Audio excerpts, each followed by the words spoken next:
আসসালামু আলাইকুম। আজকে আমি তৈরি করব মজাদার মিট বক্স। আর মিট বক্স তৈরি করার জন্য প্রয়োজন হবে nugget, chicken fry, France fry, sausages, যেগুলো আমি সব তৈরি করে নিয়েছি। চলুন চলে যাই তৈরির প্রসেসিং।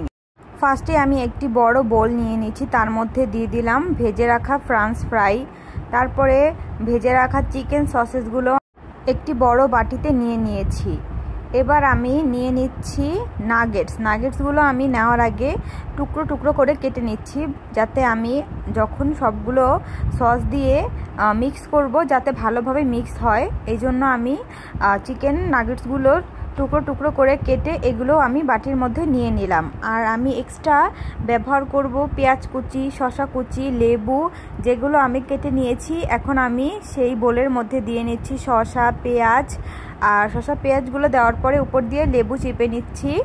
আর আমি মায়োনিজটা ঘরে তৈরি করে নিয়েছি, সহজেই কিন্তু মায়োনিজ ঘরে তৈরি করে নেওয়া যায়। এই দেখুন আমার মায়োনিজটা কত ঘন হয়েছে, আর খেতেও খুবই মজাদার।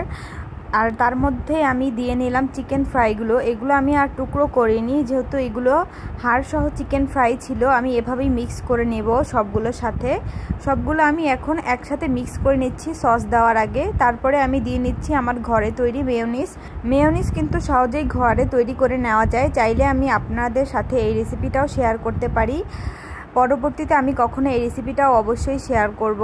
এই তো আমার সব কিছু মিক্স করে নেওয়া হয়ে গেল। এখন আমি একটি বাটিতে সার্ভ করে নিচ্ছি। মিট বক্স দোকানে তো বক্সের মধ্যে দেয়, যেহেতু আমি বাড়িতে তৈরি করেছি তাই আমি বাটিতেই সার্ভ করে নিলাম। সহজেই আপনারাও এভাবে মিট বক্স তৈরি করতে পারেন।